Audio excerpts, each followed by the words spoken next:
Nature Solutionaries is a podcast about conservationists who do amazing things for nature and bring inspiration into our lives.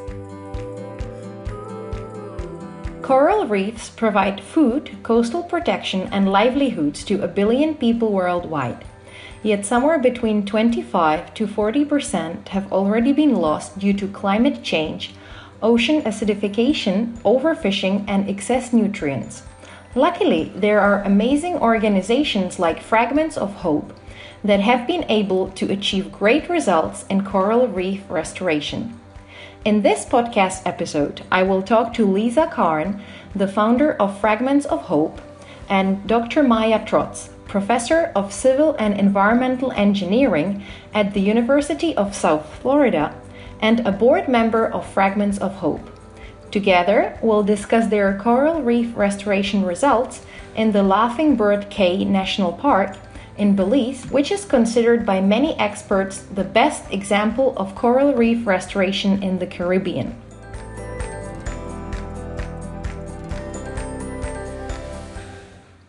Lisa, you have lived in Belize for 25 years. When did it occur to you that you wanted to protect corals? Well, it's over 25 years now. I guess in 1995, when I was a volunteer at the Smithsonian Institute's Marine Field Station at Caye, it was Mark and Diane Littler. Diane Littler, actually, they're algae experts, who said to me in 1995 that whatever you do, it better be about the corals, because 1995 was actually the first documented bleaching event. At that time, I was not super familiar with coral reefs. And it wasn't really until, well, we watched the decline of the health go down for several years after that. But it was a Category 4 Hurricane Iris in 2001 that hit Placencia and Laughing Bird Caye directly, which was the impetus for the restoration work. And how did you get to Belize? On a plane. I came on vacation first in 1994 and stayed with a family in Placencia. And on my second trip in early 1995, it just so happened the Smithsonian was in contact with that family about expanding their field station. And so the woman showed me back then it was faxes, showed me the fax and said, hey, maybe you can get a job with these people. So I went home and wrote them, and that's how I got my first volunteer research permit in Belize, is through the Smithsonian Institute and through the local family in Placencia that connected me. And since then, you've been living in Placencia? Yes, full-time since 1995. Wow. And can you talk a little bit about how you founded your organization, Fragments of Hope? Sure. We were doing the restoration work from 2006, but as an individual, you are limited with the type of grants you can apply for. And so it was external experts that really urged us to go ahead and form an organization. There were so many other organizations in Belize, I was hesitant for several years. And what we did is form a not-for-profit community-based organization. So that was registered in Belize in 2013, and it has a local board of community members here in Belize. And that allowed us to apply for much larger grants and project funds than I could as an individual. And then in 2015, we were able to register Fragments of Hope in the U.S. as a 501c3 nonprofit, and Maya Trotz, as well as some other different people are on that board, but they're linked by me. Okay, wonderful. Thank you. Maya, I wanted to ask you one thing. Your research, you are a professor at the University of South Florida, and your research focuses on water quality, water resource source protection, and water provision for sustainable communities. I'm wondering how the two of you met and how you launched cooperation. Sure. We met in 2014, in June 2014. I was in Placencia with colleagues and students from anthropology and environmental engineering at USF. We were starting a new project funded by the U.S. National Science Foundation to build partnerships for research and education. Our focus was on recovering resources, namely water, energy, and nutrients from wastewater. And we wanted to meet people and learn about the area. my dad recommended I call Lisa. He worked with an organization, the Caribbean Community Climate Change Center, and they had supported some of the early work of Fragments of Hope, and so gave me her contact information. We were all really excited that Elisa agreed to meet us, as we had already heard about Fragments of Hope in the community and about her. That trip, Lisa and two other persons from FOH came to our hotel room, projector, computer, everything in hand. And I remember they gave an excellent presentation, about 2 hours on coral restoration and their work. Everyone was blown away, and we became friends on that trip. In fact, I think I ended up spending hours over at her place chatting and building a relationship. And personal reasons took me back to Belize. I think in 2015, colleagues were also there, and Fragments of Hope took us on a trip to harvest some of the corals at Harvest Caye, which is one of the keys where a cruise ship was going to be coming. And so we were taken there to see what the reef looked like. They harvested corals.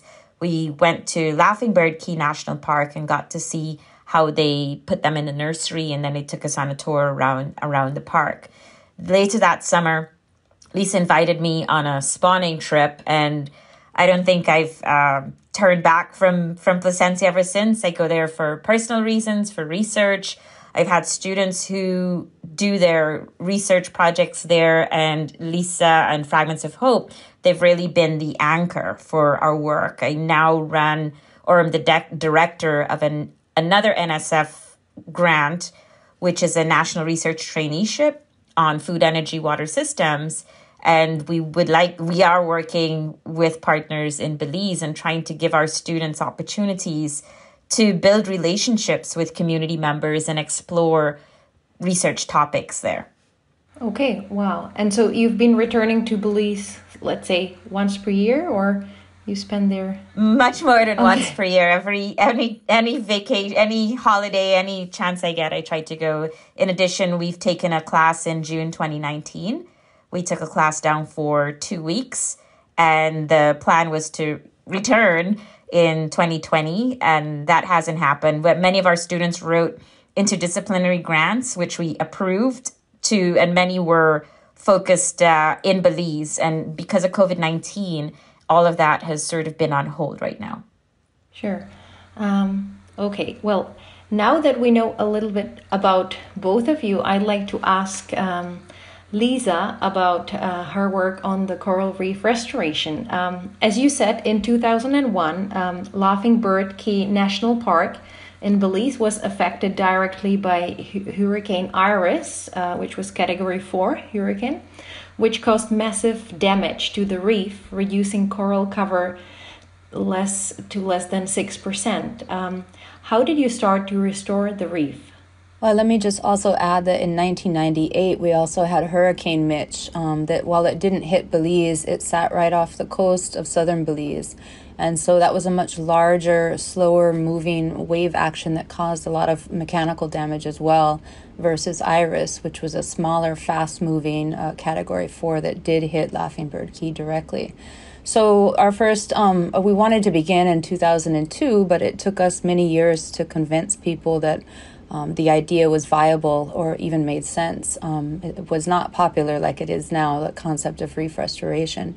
So we finally got our first, I got my first research grant from PACT, which is a Belizean institution, Protected Areas Conservation Trust. They get some of their funding from like the tourist exit fees, and now that we have cruise ship tourism, some of the head taxes on the cruise ships, etc. That was a very small research grant, 10,000 US. And what we did was transport what we called many people called fragments of opportunity, which means naturally broken pieces of corals from either storm or other damage on the reef, but are still living. And so we took those from the outer reef to Laughing Bird Caye, and throughout the whole project, we began and ended with community consultations. And when we started, everyone was like, why do you have to go so far for these corals? They're everywhere. You shouldn't have to go so far for them.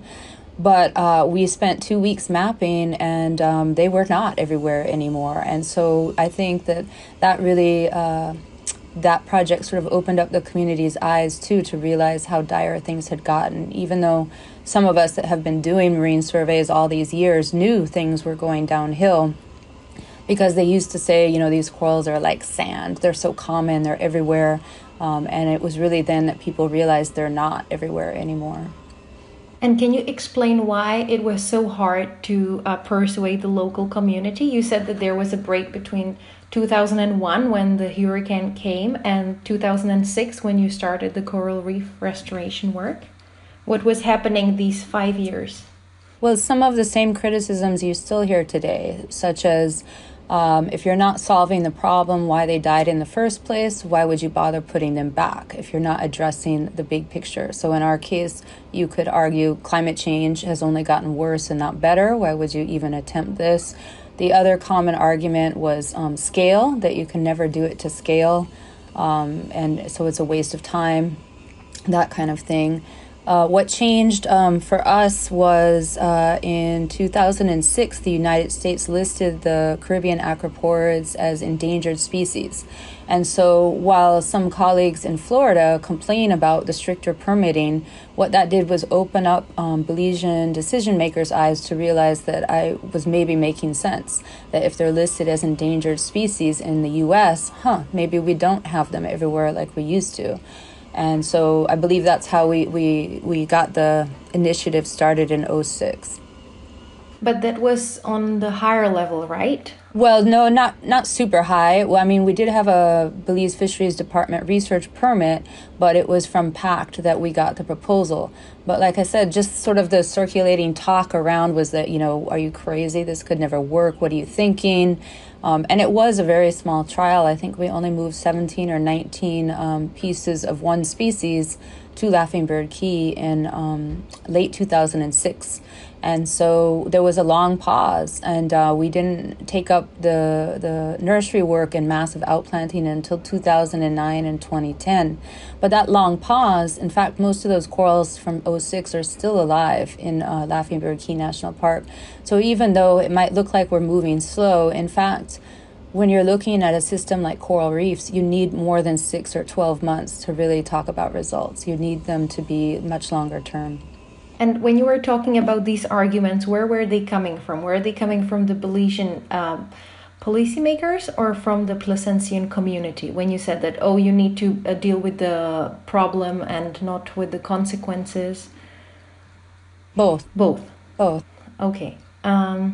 And so one of the nice things that happened right away is when the community, the local fishers and tour guides immediately saw that the corals were taking and growing, and then they realized that, yes, this is based on how they naturally are adapted to high wave energy, because these specific corals can fragment or reproduce asexually, such as many of your house plants all around the world. You take a clipping or a cutting and you root, and you get the same exact individual starting again.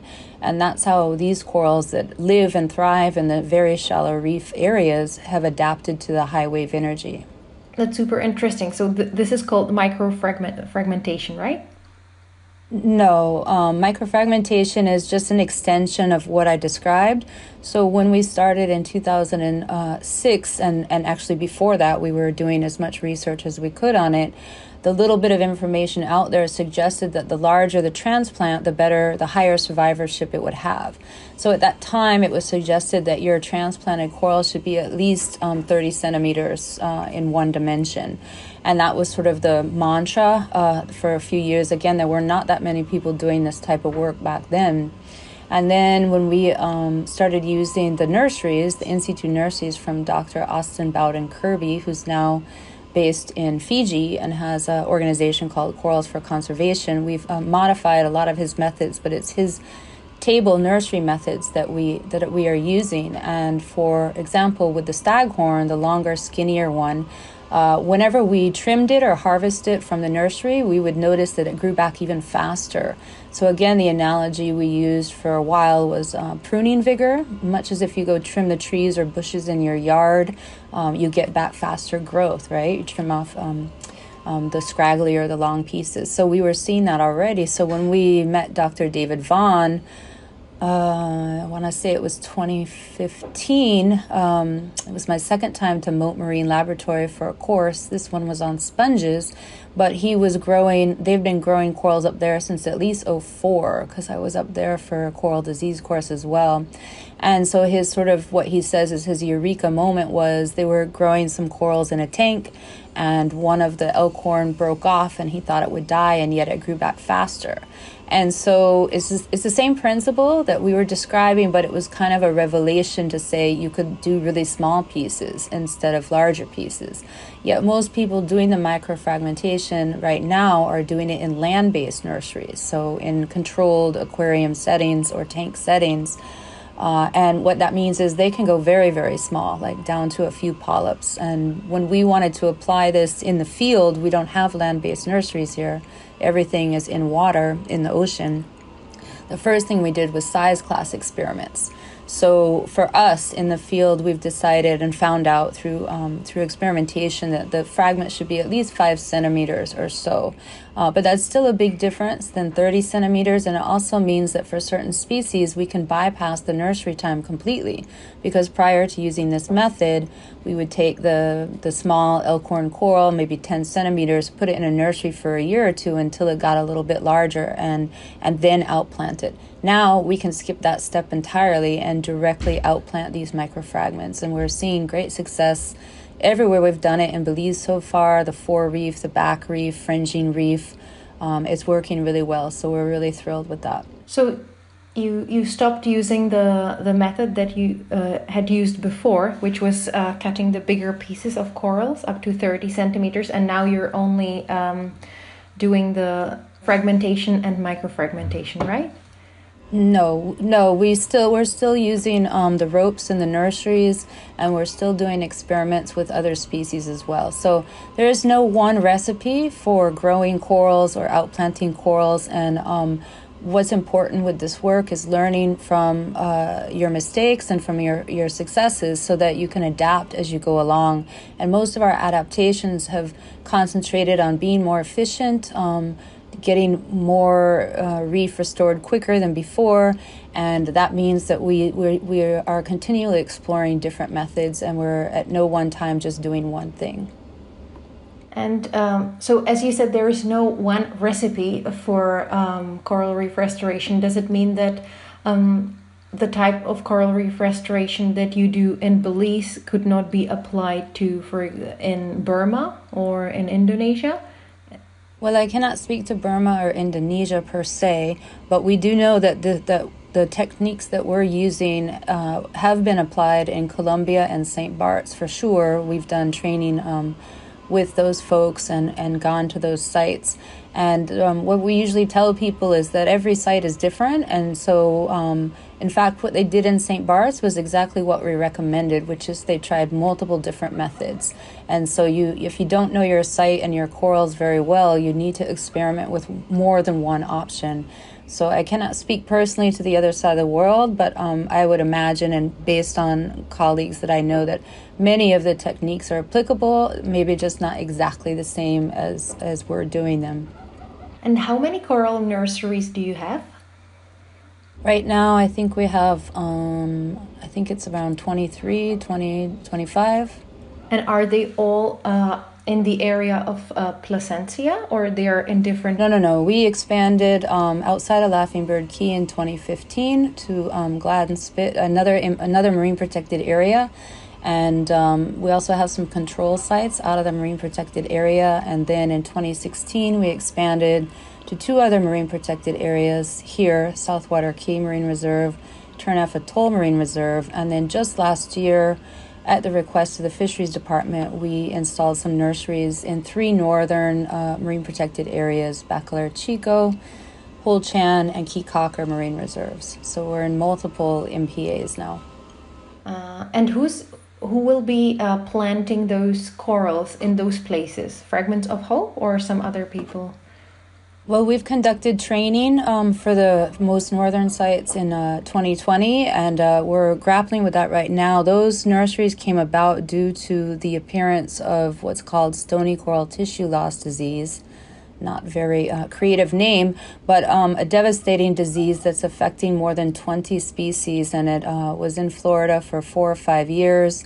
It swept through the coast of the Yucatan, and it's appeared in multiple places throughout the Caribbean, Jamaica, the Caymans, the U.S. Virgin Islands, and it showed up here in Belize in June 2019 and has spread from the most northern marine reserve, Bacalar Chico, all the way through Holchan and Caye, which is why the fisheries department asked us to do these emergency interventions with the acroporid corals, because these are some of the few species that don't get this particular disease. While they do get other diseases, they don't get this devastating one that is such a rapid, it kills the corals very fast. And right now, there's a lot of people working on trying to figure out what the cause of the disease is, if there's a cure, and unfortunately, we don't have a lot of positive news on that front just yet.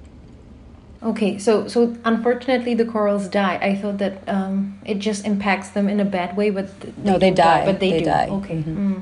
That's very bad. And regarding the corals in the nurseries, how long do they grow, and how do you plant them on the new locations? Well, again, now remember, certain species we're not using in the nurseries. We can do direct outplanting. The ones that we have in the nurseries, we've found there's different growth rates from north to south. And we don't know why yet. It's not a bad thing, but they are growing much faster in southern Belize than they are in central and northern Belize. So in southern Belize, they don't need to be in the nursery any longer than 9 or 11 months, and you have plenty new material to harvest and outplant. In the more extreme case in northern Belize, we've waited 1.5 years, almost 2 years sometimes, to outplant. The primary method we use for outplanting is a regular building Portland cement. Excuse me. On the cookies? No. Those are for... some of those are when we outplant certain species, like the pillar coral, which is more fragile and has its polyps out. So we do put that on the cookie and then outplant that cookie in the cement on the reef. Other species like the acroporids, the Caribbean acroporids, they grow much faster. So we can outplant them directly into the cement. And then they will use that cement sort of base and fuse over the reef and make a base. And once they do that, we're quite happy, because that means even if a storm comes or a diver kicks off a branch or something, once it has a base on the bottom of the reef, it will grow back, because as how I mentioned before, the way that they asexually reproduce. But that's, again, just one of our transplanting methods. We have several. Okay. And regarding the Laughing Bird Caye National Park, how much area have you been able to restore so far? That one we were just able to definitively quantify recently, that we have restored over 2,300 meters squared solid of replenished acroporids in about 1 hectare of shallow reef habitat. We struggled for many years with the best way to quantify the work, and as I mentioned, these corals do spread out on their own. So if you have the right site selection criteria and you choose the right corals to transplant, then you can let Mother Nature take its course. And that's what we've seen at Laughing Bird Caye, that there is a lot of natural growth and reproduction after we sort of just reseeded the area. So that's just one site. We have many other sites that we're working on quantifying as well. That's the oldest site. So can you talk about the other sites as well? I can tell you that Moho Caye, directly next door to Laughing Bird, is our control site that is not protected. And we started there much later, about 5 or 6 years later, and we're a fraction of the amount of corals there. But what happened in 2015 is, because we started working in multiple other sites then, versus Laughing Bird Caye, where that was the only site we concentrated on for so long, we're not seeing as quick as amount of outplanting. But we are in, let's see, silks. probably over 15 different sites and all those different MPAs. And that's exactly what we spend a lot of money on, is quantifying the results with both diver-based and drone orthomosaics. And it's quite expensive and quite high-tech, and it costs more money than it actually does to do the outplanting and restoration work. All right. And regarding the Laughing Bird Caye National Park, I previously said that only 6% of the coral reef cover remain. So can you estimate how much you have been able to restore? I mean, you said it in meters, but can you say it in percent, like a percentage? In percent, yes. That's what we use the diver-based mosaics for, and so we know that we've increased coral cover up to 40, up to 60% in some sites. They're from less than 6%. And for perspective, there is a national, prior to COVID, every 2 years, surveys were completed by a Healthy Reefs initiative here that we started in 2006 with 140 sites, and then every 2 years a smaller subsite of those reef sites are quantified for both coral cover and other health indicators. And the last one is called a report card for Mesoamerican Reef because it includes Mexico, Honduras, and Guatemala. But for Belize, the average live coral cover in Belize in 2006 was just 11%. And that increased to 16% by 2017, 2018. So that's to give you some perspective on our site that had less than 6% and now is upwards of 50 and 60% in less time, in less than a decade. Mm-hmm. Maya, you have seen several reef restoration sites. So can you explain why this coral reef restoration project has been so successful? Sure. So I haven't seen that many, and thanks to Fragments of Hope, I've been able to go with them to Jamaica, where we've seen some of the restoration sites there, and I've been to Barbados, where they have some nurseries. They haven't really done a lot of restoration as yet.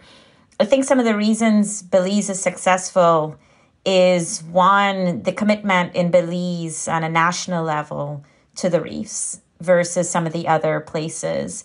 I know in Jamaica, there's been long-term research where many marine scientists and biologists have been trained on coral reefs. But that national commitment to the reef environment, I don't think is as significant as one sees in Belize. The non-governmental organizations, I think, have really strong in Belize. You know, Belize is probably one of the few, if not the only Caribbean country that has banned offshore oil drilling, which is significant as places like Jamaica and even Barbados are doing oil, looking at permission for mining the seabed.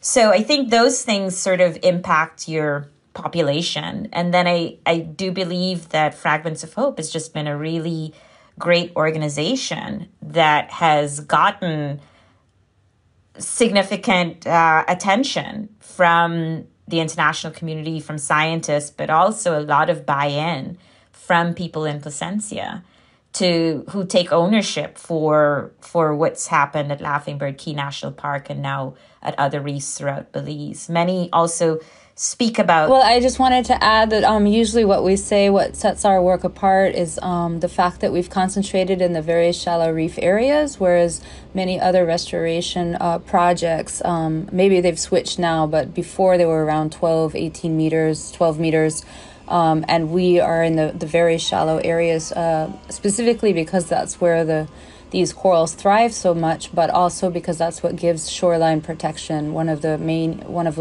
important ecosystem services for coral reefs. So there's that, and then there's the fact that it is, as Maya was alluding to, it is all strictly community-based.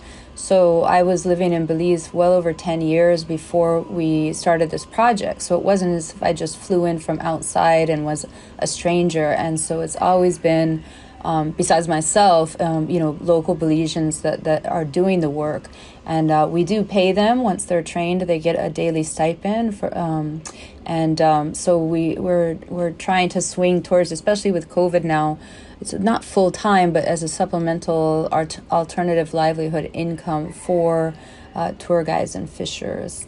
And then finally, just to add to some of the good news with the government of Belize is they also, in addition to the oil stuff, they did protect the grazing fish, the parrotfish, and the surgeon fish over 10 years ago now, I think 2009. And we've just seen the rest of the Mesoamerican countries follow suit. This is something Jamaica can barely consider. They love to eat parrotfish. So the fishing regulations, while they're not 100%, that was a major step for Belize, is to protect those grazers that help keep the macroalgae down off the reef as well. And I would add that in some of those other countries, there's lots of development right up to the beach, and not much wastewater treatment that would remove nutrients and so on. Not great stormwater management, and therefore your water quality is probably not as great. Whereas in Belize, there's some distance that you have to get to some of these sites.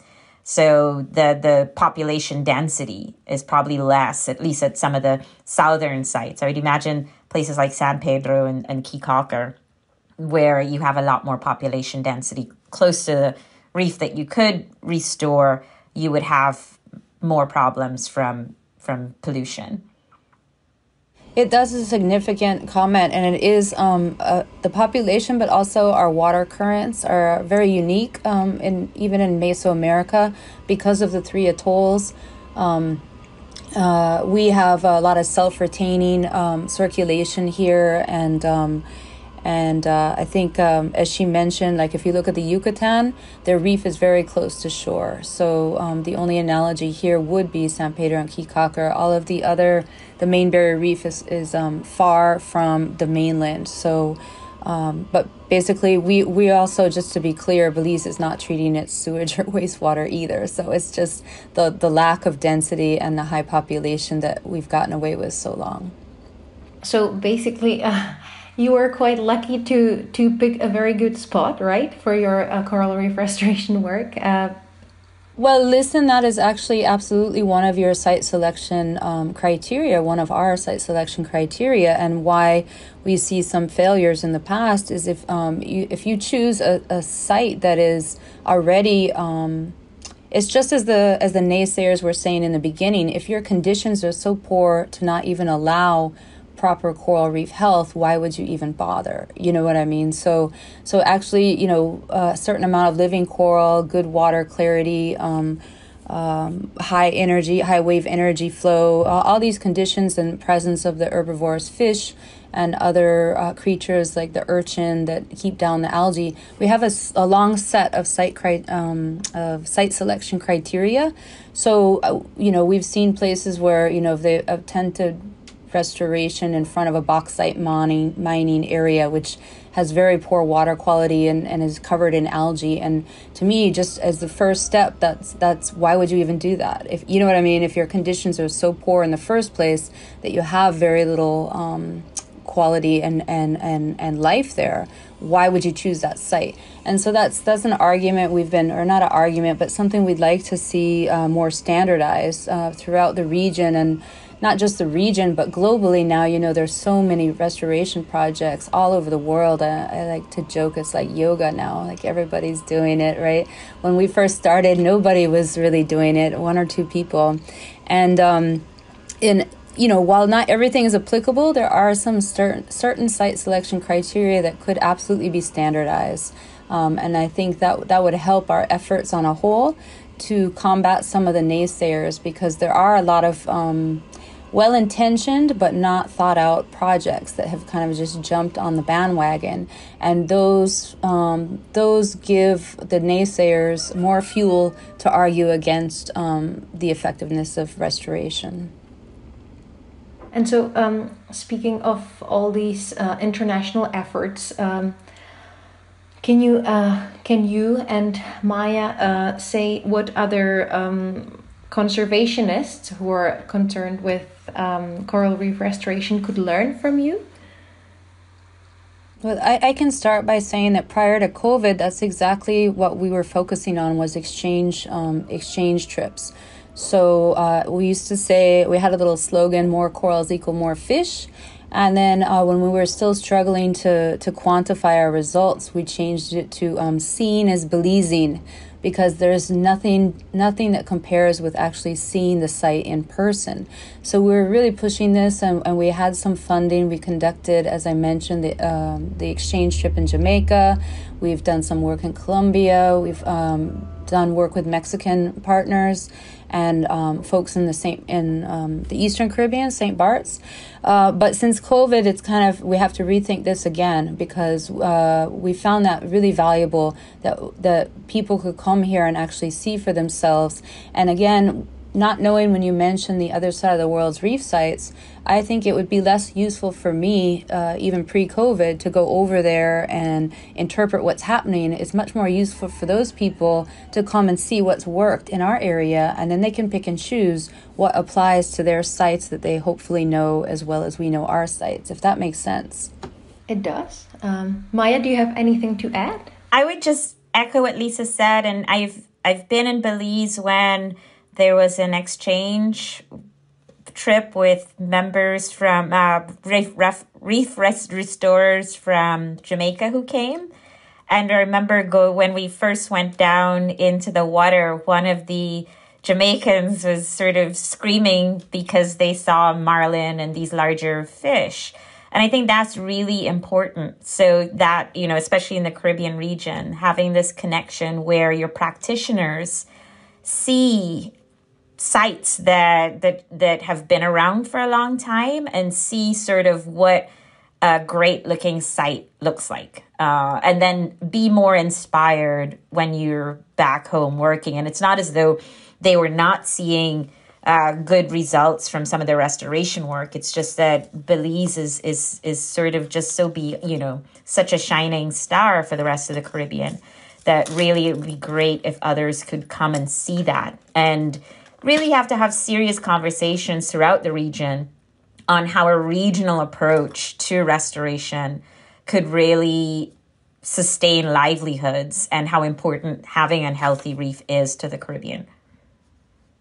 And what can these people who come on these excursions or on these training programs, what do they take back? Like, what do they apply? For example, you said that in Jamaica, the government is not so much interested in protecting the reefs because they prefer to do the oil mining. So those are quite hard conditions. So even if people go to Belize and they see that it's working there, when they come home, they have very difficult conditions to work in. So what do they practically apply when they come? One of the main reasons the Jamaicans asked to come visit us was to learn the outplanting technique with cement, because many folks are using epoxy. It's quite expensive, marine epoxy, or actually in Jamaica they were tying each single piece of fragment on with a fishing line, which you can imagine is very laborious and time consuming. And so that's been primarily the main technique that people want to learn from us, is how we outplant with cement. And I think since then, the University of Miami group has taken that on too. With the staghorn, there was sort of this rule about 3-point contact, where they would put out a large branching coral and just epoxy it in 3 points.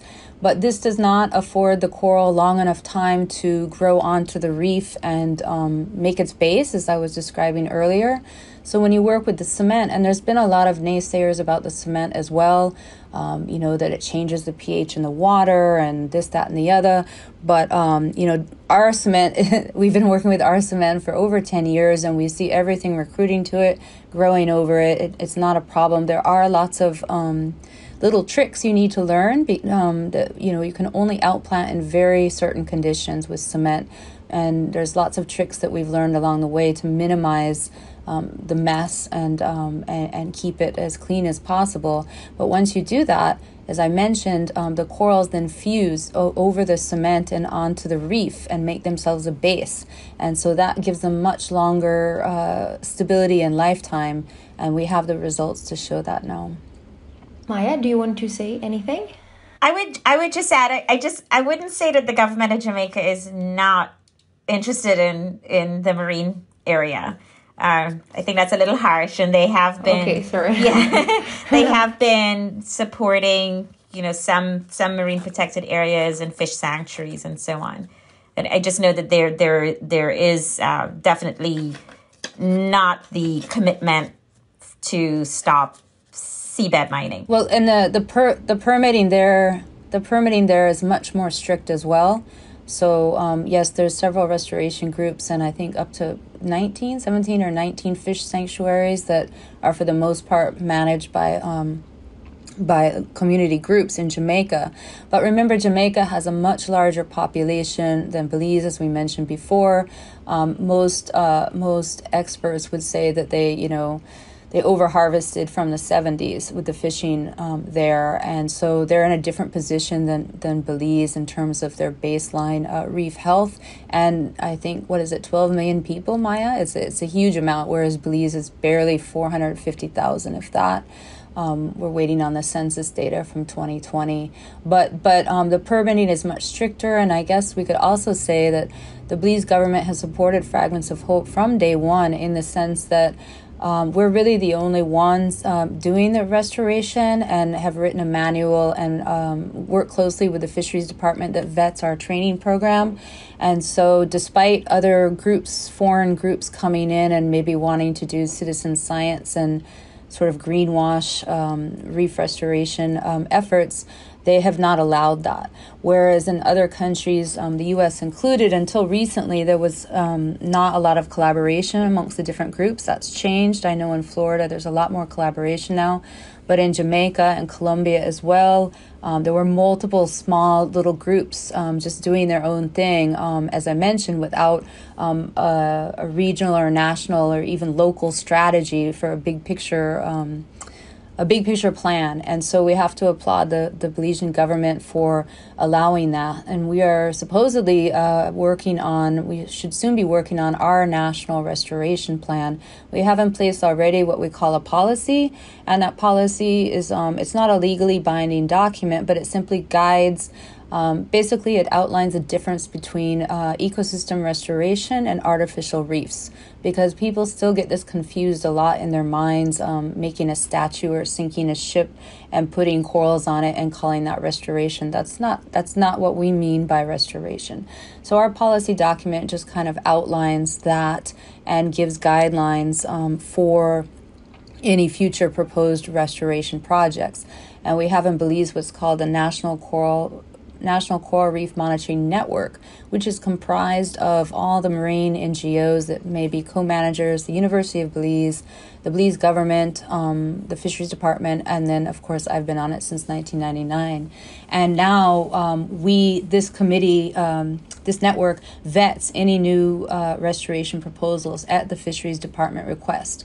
So that is different too, right? We're much smaller, and we have more of a control over different proposed projects, whereas other countries maybe don't have that internal discussion as new projects are proposed.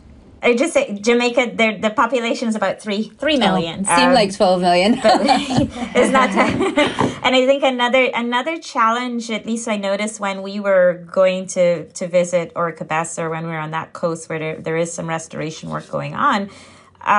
It's not necessarily easy to access, and so there are private buildings and hotels and so on a lot along the area. Jamaica has a history where they've privatized beaches, and so access, I think, is a challenge in some places.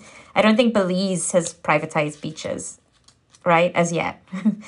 No, we haven't. But remember, their reef is much closer too, Maya. Remember what you said. If we were there, we would have done restore the whole front of the reef there, because they don't have very far out to their reef, and then it's a huge drop off. And so this is what we mean by when we say that every site has different conditions. And while many, as I said, there's no one recipe or one shoe fits all for this type of work.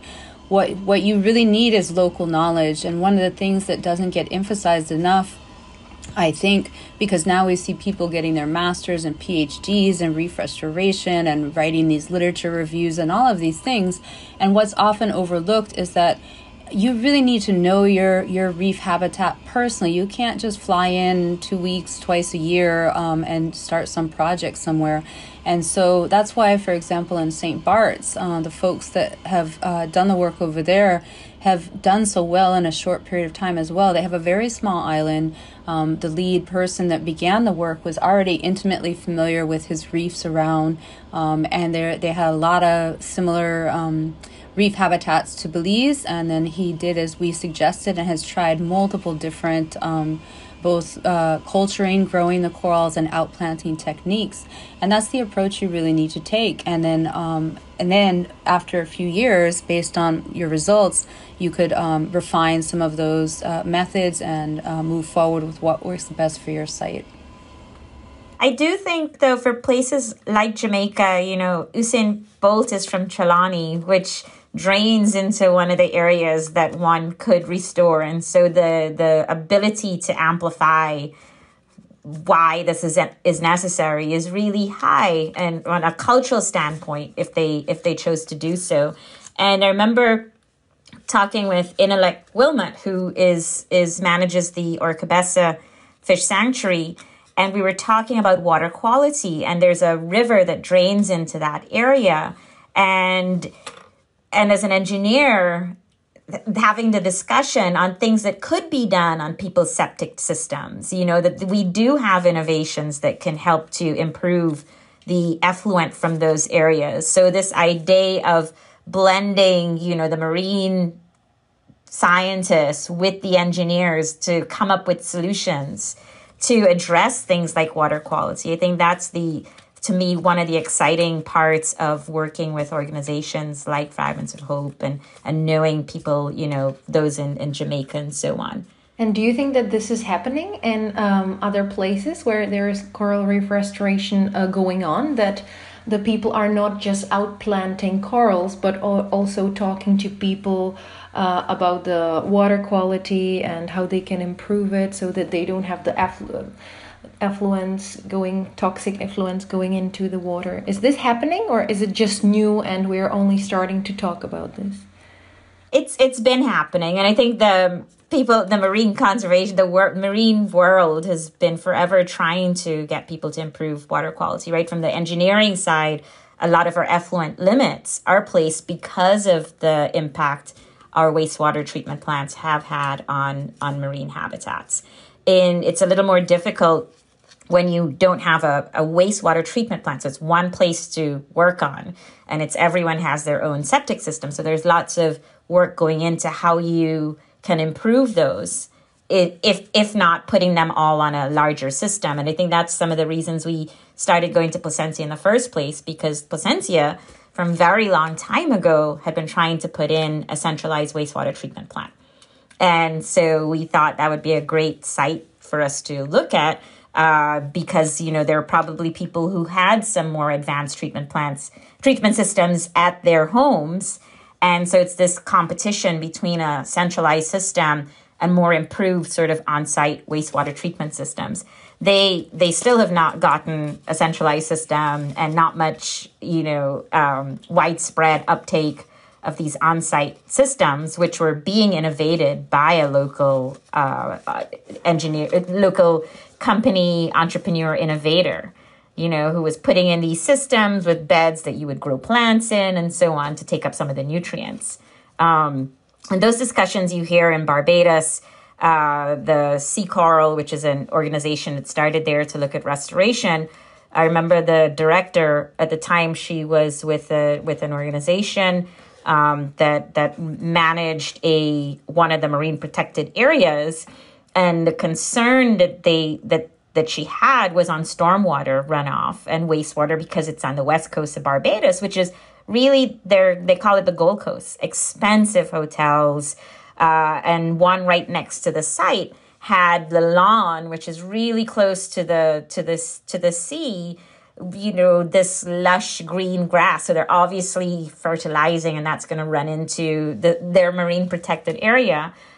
They've since started, really to push on the restoration, despite not having improvements there. And I think the conversations that one then has is, okay, we need this restoration. How do we improve the wastewater and stormwater management?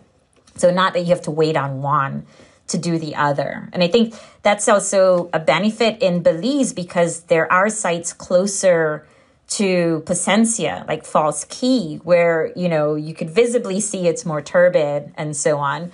But there are corals growing there. And so you can have those discussions on water quality and the impact on the reef when you compare there and somewhere that's further out.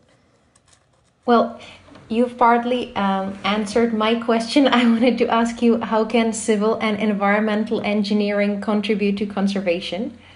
So is there anything else you would like to add? I think we're at a time right now where you're seeing a lot of interest in coral reefs and under this theme of nature-based solutions. So civil engineers for things like storm surge have generally put in what we call gray infrastructure, so seawalls and that sort of stuff to protect spaces.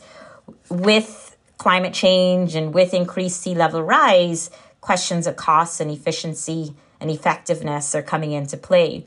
And you're looking at solutions that are more nature-based. So your coral reefs that do reduce wave energy, but they have all of these other benefits, right? They're benefits for if you do have a tourist industry, you can earn money that way. There are ecological benefits. So there are benefits for having more fish and, all of these other things that they could supply food to your local population. Some of the materials in there could be medicinal, all sorts of different things that you can harvest or benefit from.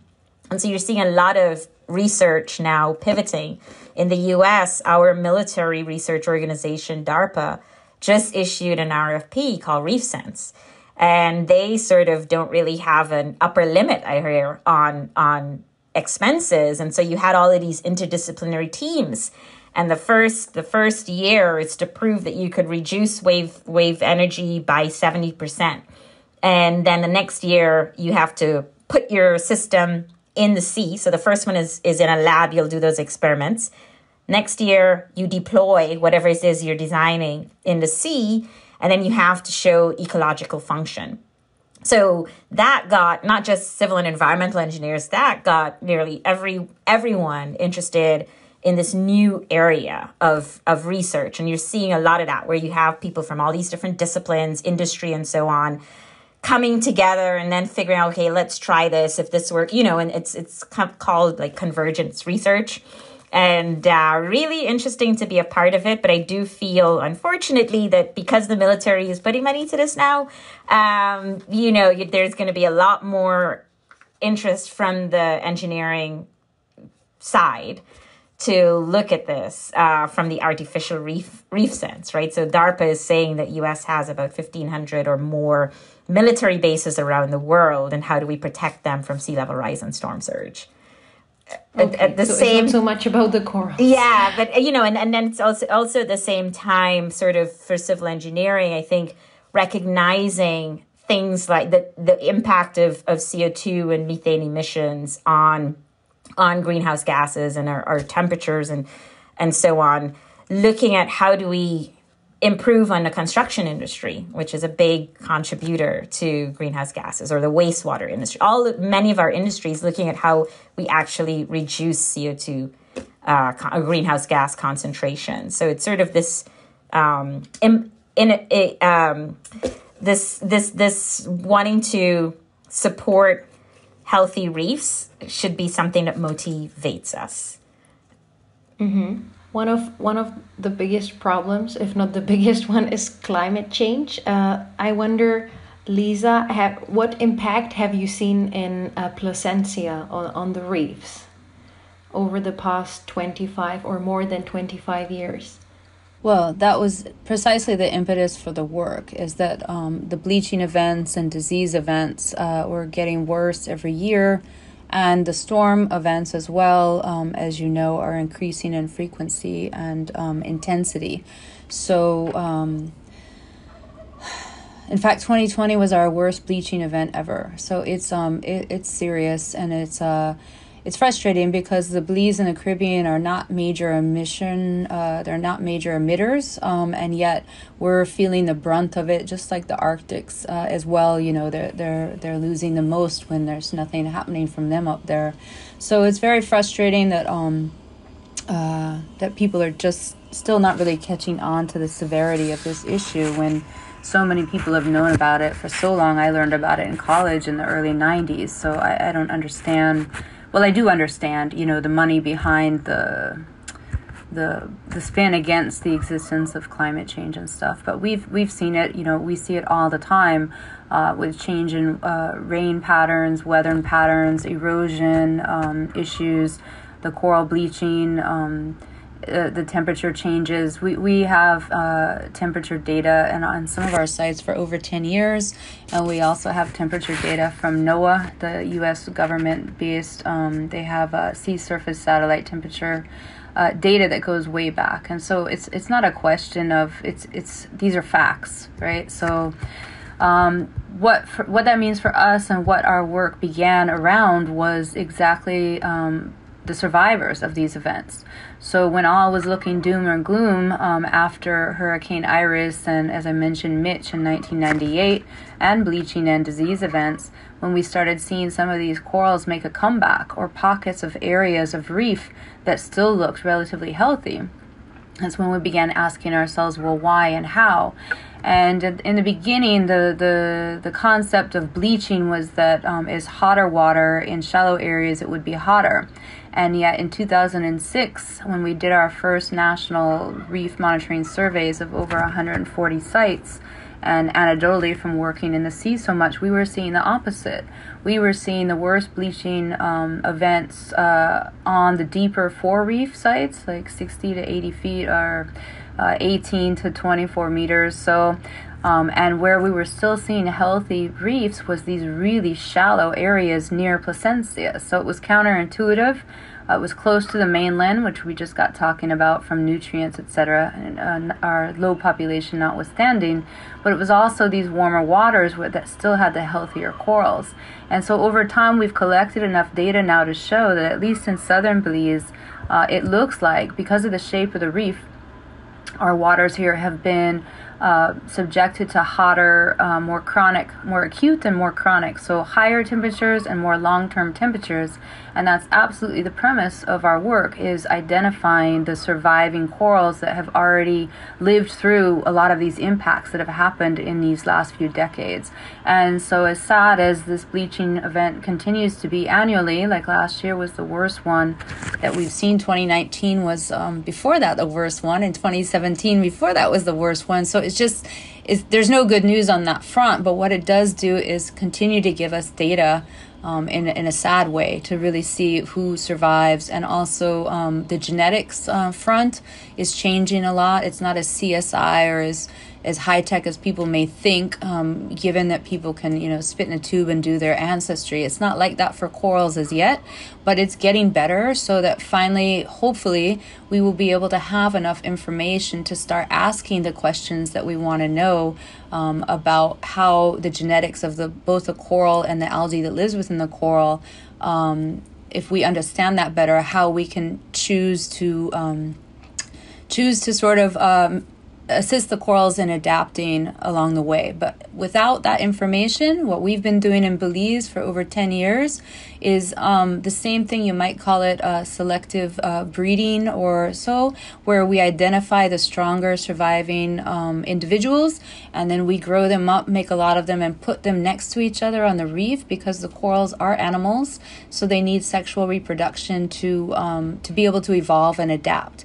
And even though these particular species are hermaphrodites, different corals have different reproduction strategies, they cannot self-fertilize. So they need another different individual of that species in order to, when they spawn, they have both the male and the female parts in the little gamete ball bundle, and when they separate, they need to meet a partner that is a different species. And so the premise of our work has been increasing the genetic diversity of each of these species in the sites that we selected, as I mentioned, with strict site selection criteria.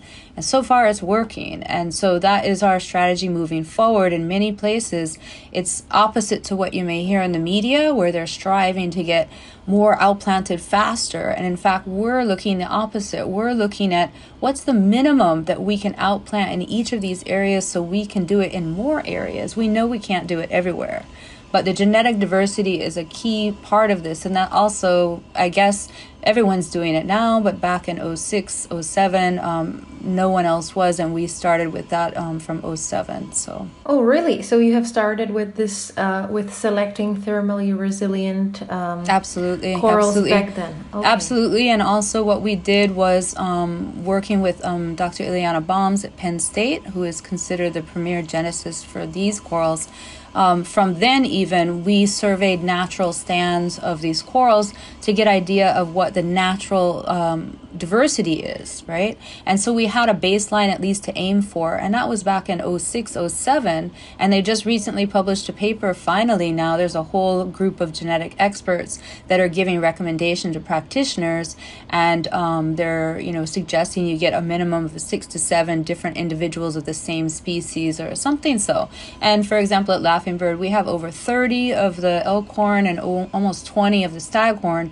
So we were way ahead of the game in that sense. And so that is the strategy that we're using moving forward. Is basically the idea is reseeding the reefs that are properly selected with the right corals, the thermally tolerant corals, making sure you have that diversity so that when they do grow large enough to spawn, they can naturally reseed the reefs. And so to that end, we've also collaborated with larval dispersal experts like Dr. Claire Paris, who is able to do modeling of our currents using our data that we collected on the spawning events, et cetera, because as I mentioned, we know we can't restore everywhere. So we want to use data and be smart about where we put our efforts in so that we are just sort of giving nature a boost and boosting the population so that they can reseed themselves given the right conditions, given that we don't completely ruin it in our lifetimes. You're working smart and you're trying to be as efficient as possible. I wonder, what are the criteria that determine the success of your conservation? I mean, for example, is it the longevity or the sexual reproduction of the corals in Laughing Bird Caye National Park? Like, do you get what I mean?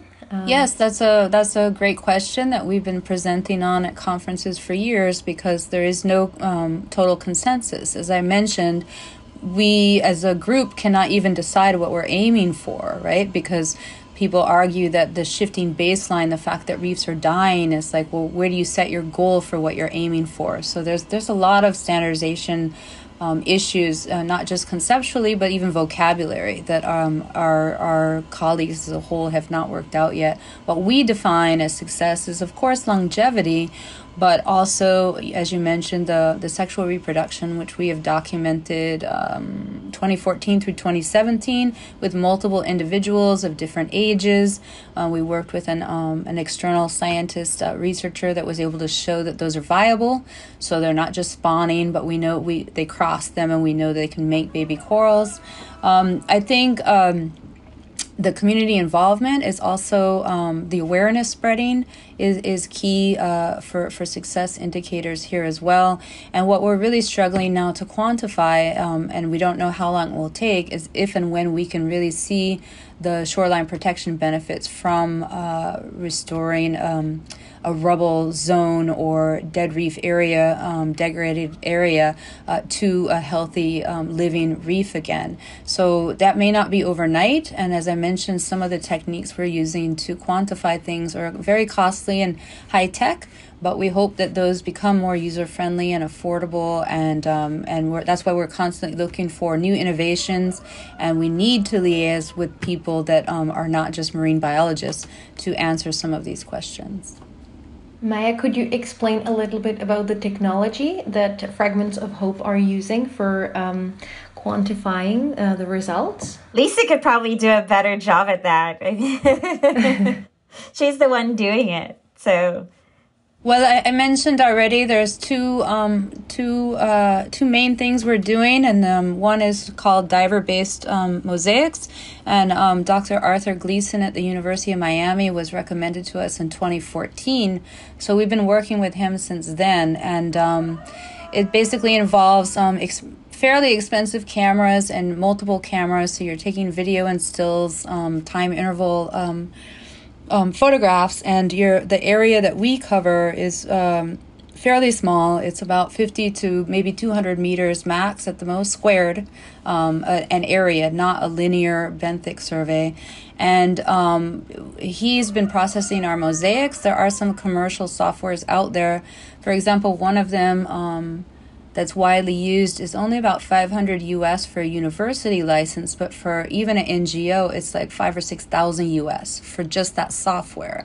So that's just to give you an indication of the cost of some of these things. But Dr. Gleason has been processing our mosaics since 2014, and what those allow you to do then is when he processes them, he stitches them together, and then you use yet another software program to annotate or quantify what is in that 200 meters squared exactly. So there's a lot of work to be done with these techniques. It is subjective because it is the user that is telling the program what that is under each dot when you put the random dots over the grid of coral reef. It's the user that must tell the computer software what type of coral it is, or if it's a sponge, or if it's a sea fan, or whatever.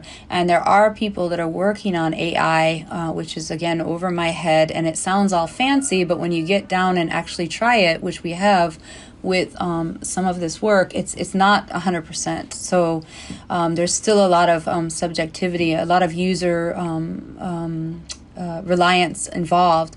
And then with the as I mentioned, those are fairly small snapshots, and we've been doing that every year to look at the change in coral cover, and that's how I was able to give you those percentage figures, is from the diver-based mosaics.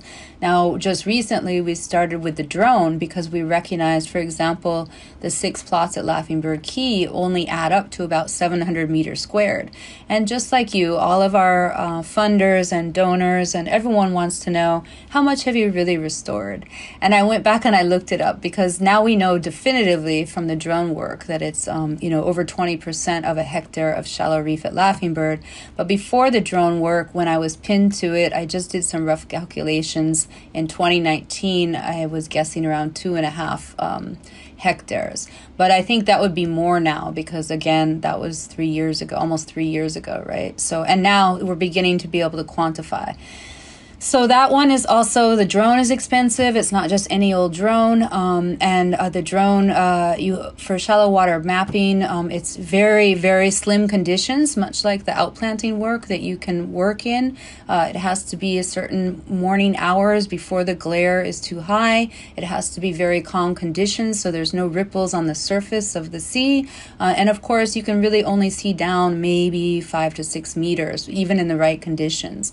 But that has finally allowed us to give you the numbers that I gave you with absolute certainty and quantify that. And we're using that technique not only for the replenished sites, but to map other natural stands of corals throughout Belize. As I mentioned, we've been mapping these corals, I think I mentioned, for over 10 years. Obviously, you need to know where your survivors are and who is doing well in what areas in order to plan your restoration efforts. I think you can also think of other ways to other tools that we have. And so you can go one step higher in altitude. And so you can fly a plane over somewhere, and it has, equipment on it. So there's LiDAR that people are using. And I know some of that has been used to sort of map on a large scale where the coral reefs are across the Caribbean region. The Caribbean Community Climate Change Center has purchased its own plane, its own LiDAR, its LiDAR equipment, so that they could start to do, not necessarily just for corals, but looking at things that could contribute to climate change, identifying vulnerable areas. And so looking at owning some of that technology in the Caribbean. And then you could go even higher to satellites. And so real remote sensing that give you an even larger picture of what you might be looking at. And as those improve in their ability to decipher what's underneath the water, you probably would, start to see different methods of quantifying things. But I also think it's important that we think of, for someone in Placencia who goes out to the to the reef, who's been going out to the reef for the last 30 years, they could say, yeah, well, at one point, all of these corals were gone, and I could literally see that the corals are back. And so we spend a lot more money on these other things. And a lot of that pays my students. It pays organizations that are not based in Belize. And we should be cognizant of the type of training that students are getting in school in Belize. Are they being, is the curriculum, are the courses at the university making sure that they can be owners of some of this technology that is obviously using their space to earn other people money and build their careers. So I think it's important to also keep those things in mind and use it to drive sort of training and capacity building on a local level. One of our students, Michelle Platz, so she's a PhD student candidate here at USF, has been looking at, and she's civil engineering, but working on chemical methods to quantify the impact of restoration. So are there signals that show that your reefs are also, doing better? And we also have discussions because I was like, this is great. And it's a way that she's thinking it could be remote sensing. This instrument could go in the field and someone doesn't necessarily have to go out to see that the reef is growing. And I always think of, tell her or to think about, what does that mean for a local job, right? And are you taking away someone's job with, so what is the training that someone needs to have locally to interface with technology versus hopping in a boat and going somewhere? So I think these issues of scale and capacity are things that you get to discuss and really think about. All this sounds super sophisticated and high-tech for me.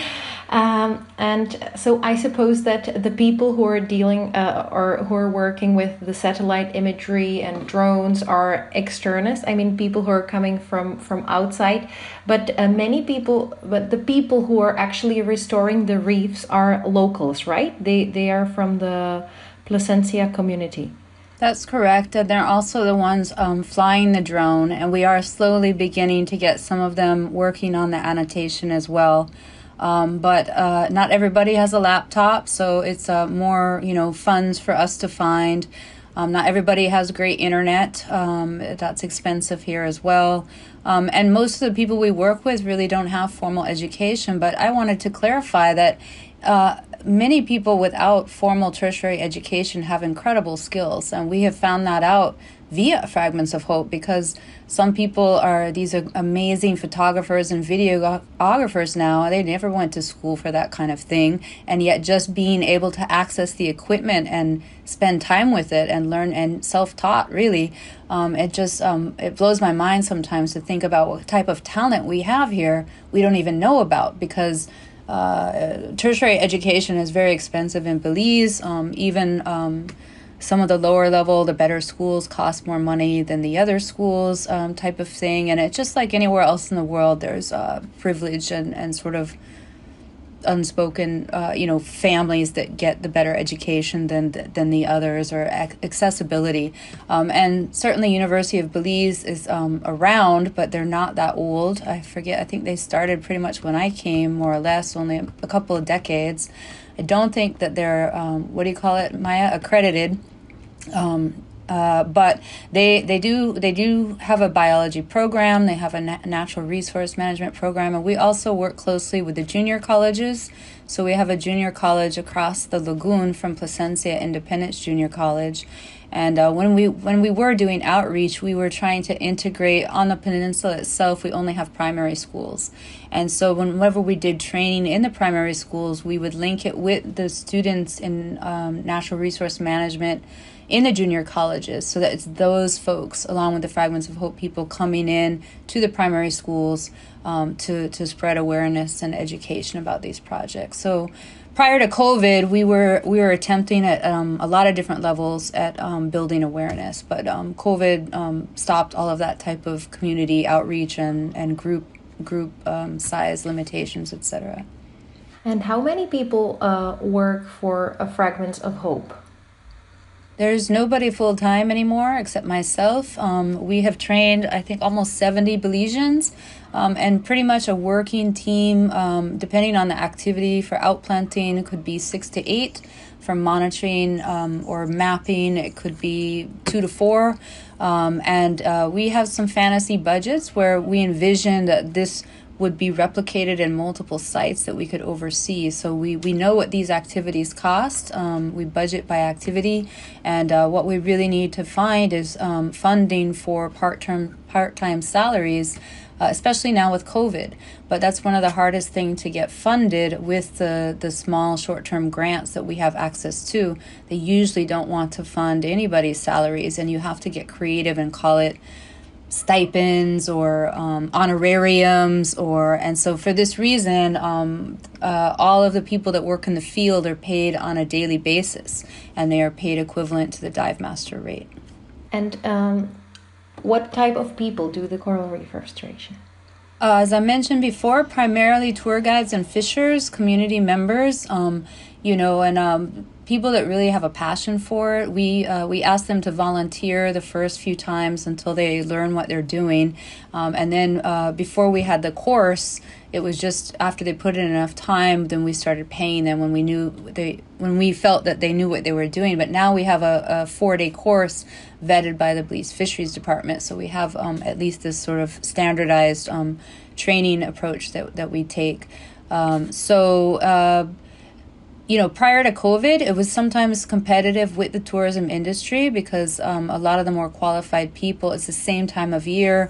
Also, in Placencia, we have certain snapper spawning seasons, like fishing seasons. When those come around, then all of the local fishers are all out fishing for those 10 days.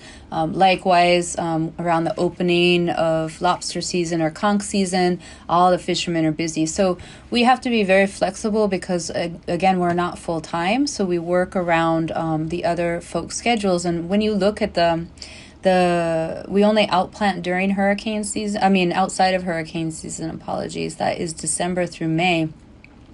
And then prior to COVID, we had huge tourism influxes around Christmas, New Year's, Easter. Then with those spawning aggregation, that's like 10 days, April, May, June, other lobster season. It really whittles down your window of time to get the outplanting work done, given the fact that we have specific weather conditions we work in as well.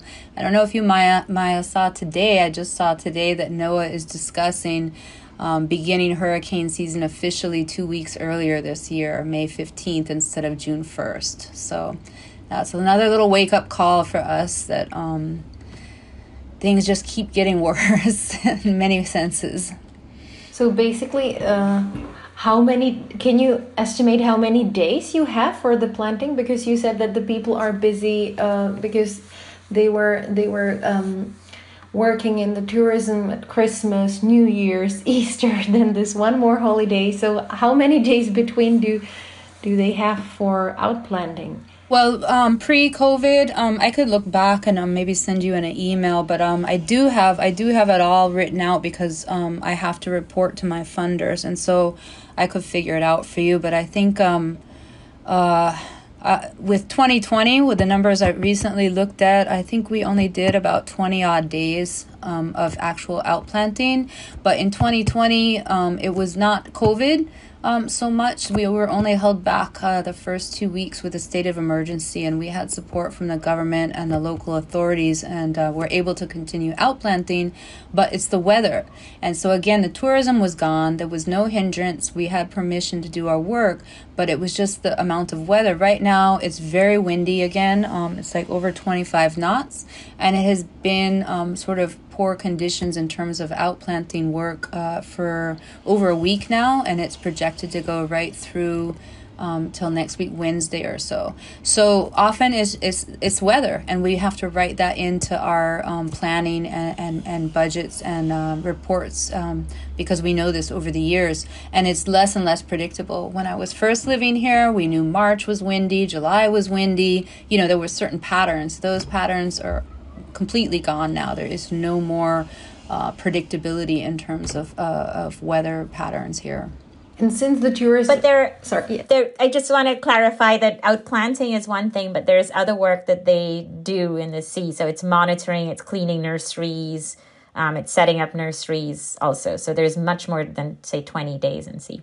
Yeah, and we also didn't talk about the other different type of outplanting methods that we can do outside of ideal conditions. So we do have some flexibility, and actually with the microfragmenting, that's one of the things we like about it, is because it's very small fragments that we're putting out, that allows us to work in less ideal conditions than when you're putting out large pieces of coral, because that the slight surge would knock over those large pieces of coral versus your tiny little pieces that are sort of flat in the cement. So that technique has not only let us bypass nursery time, but it's also given us more flexibility as to the conditions that we can work in.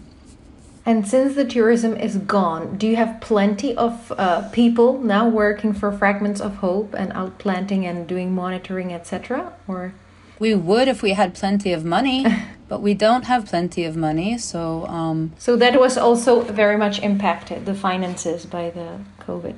Not by COVID, just because we've never had a lot of money relative to other organizations. And I should say that the airport is open again, and so there is some tourism here, but it's nothing to the levels that it was pre-COVID. And so there are a lot of people that need employment. The reliefs the government have provided have been very, very minimal. I mean, nothing that you could live on, and for a certain select of the Belizean population.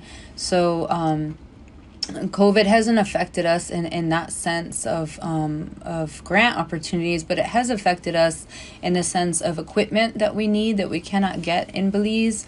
We used to have, as you heard from Maya, not only Maya, a steady stream of external researchers and colleagues that were constantly coming in and out of country. And so anything from underwater paper to replacement camera, or in our worst case, like drone recently, we had to get a new drone, or anything.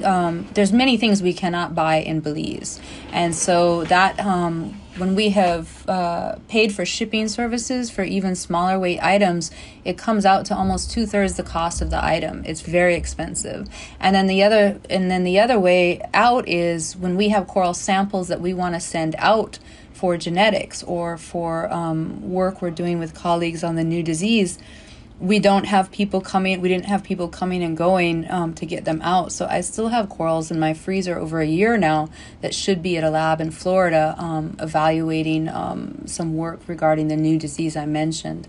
So we've been limited like that. If we had more money, we could absolutely be employing 5 times as many people. I just wrote out a fantasy budget for some of our funders so that if we could replicate our team like 4 or 5 times over, that we'd be employing that many people. Because yes, as Maya mentioned, outside of hurricane season, we do regular monitoring, bleaching monitoring, disease monitoring, maintenance of the nurseries.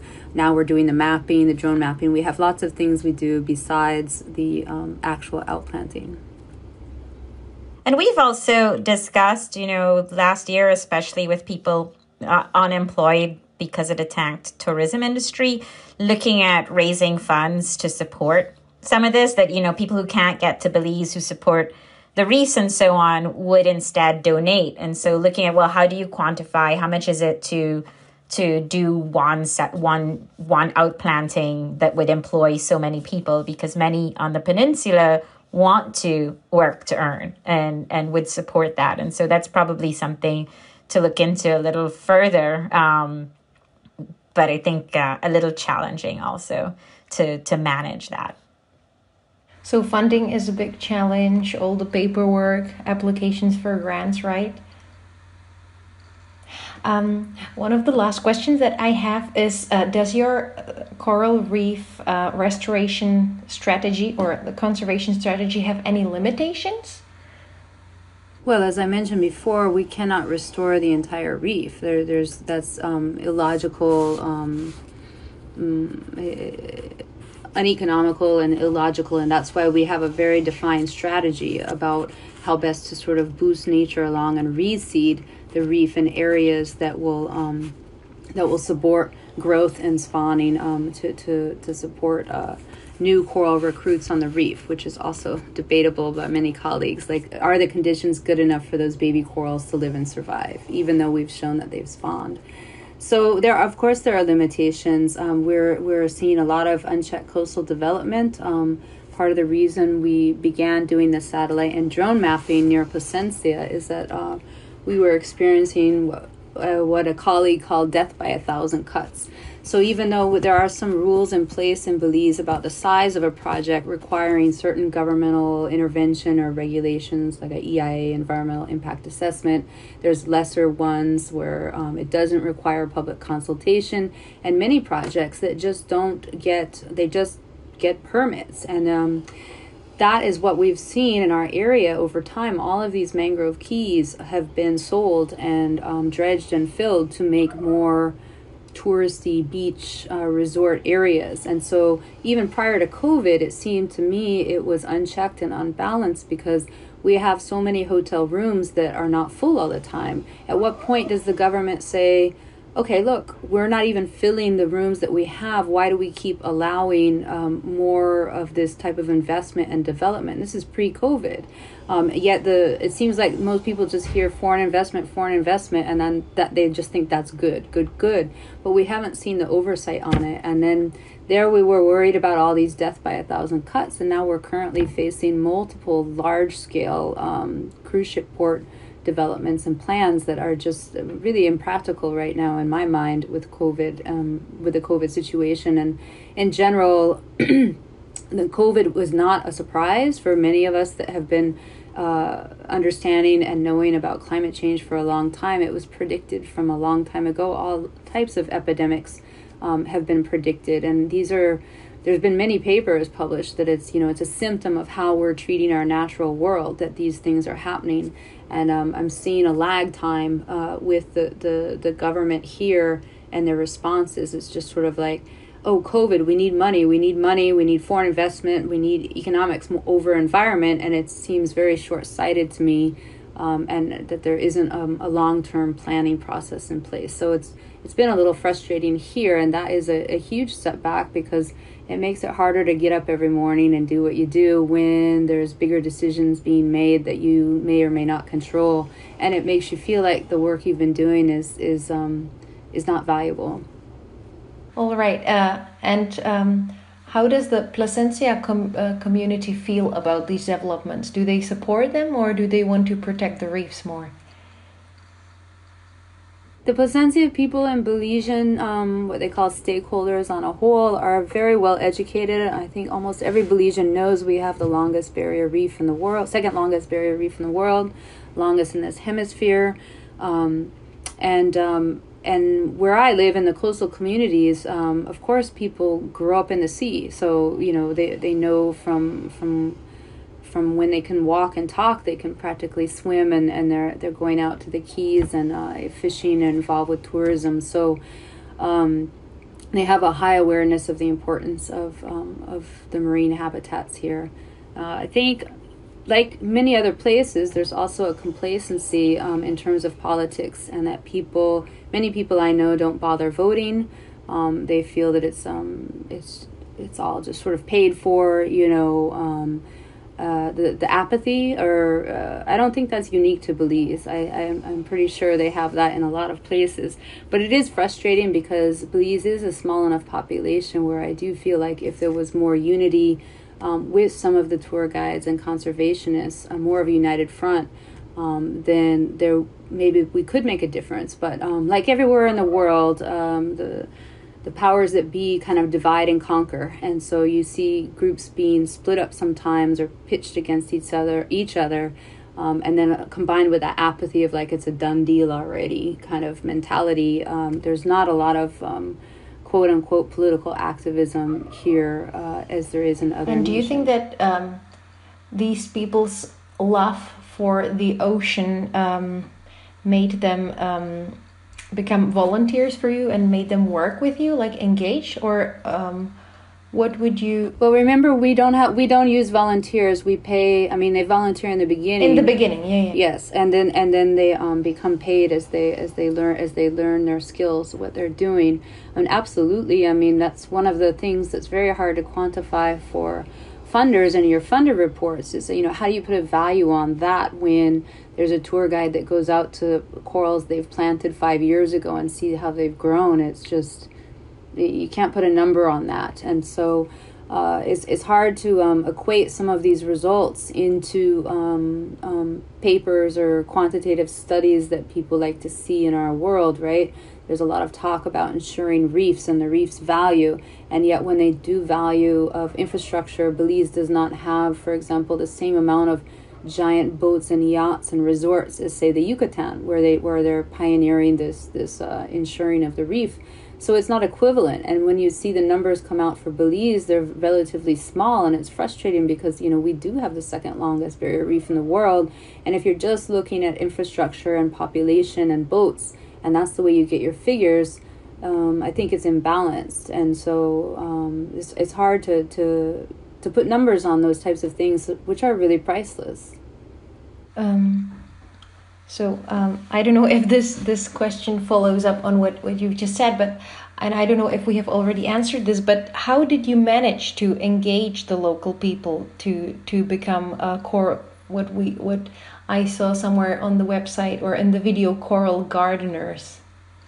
Some people use that term. We prefer the term practitioners, restoration practitioners.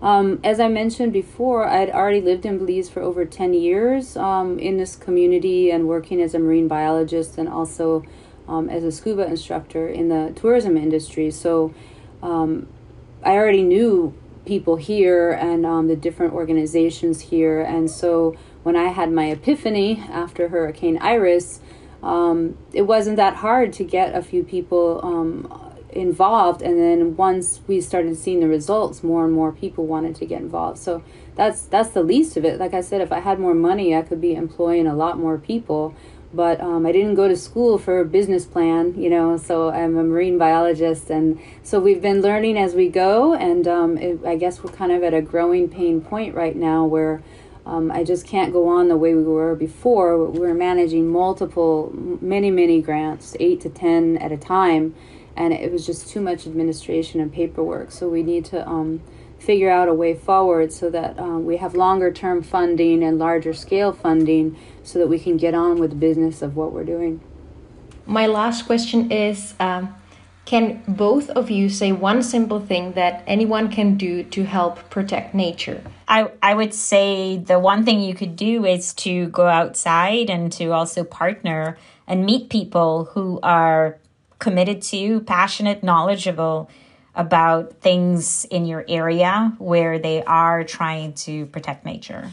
I guess I would say, educate yourself. As she mentioned, there's, depending on where you live, different projects going on, but consumers have power in the choices that we make. And I know there's a big argument right now about how it's the big companies with plastic and climate change, the big corporations that are really at fault. And it was kind of a twist and a pull the wool over our eyes to say that individuals can make a difference. But at the same time, our economy is based on consumerism. So every purchase that you make, you are making a decision and you are sending a message. So if you think about the things that you eat, the products that you buy, the places you go where you spend your money, once you know what's really going on, you could amend those choices and make differences in that way too. Okay, so thank you very much, Lisa and Maya. It's been wonderful talking to you. Good luck with your work, and thanks for coming on the podcast. Thanks. Bye. Thank you. Thanks for having us. Bye. Thanks a lot for listening, guys. I know that this was a very long episode, but I really hope you enjoyed it. If you want to know more about Lisa Carne's organization, Fragments of Hope, then you can visit her website, fragmentsofhope.org, and also check her Facebook page, which is called Fragments of Hope Belize. And if you'd like to know more about Maya Trotz's work, check her website, mayatrotz.com. So again, thank you very much for listening. If you enjoyed this episode, I would really appreciate if you gave a rating and subscribed so that you know when new episodes are live. So that's all from me today, and see you next time.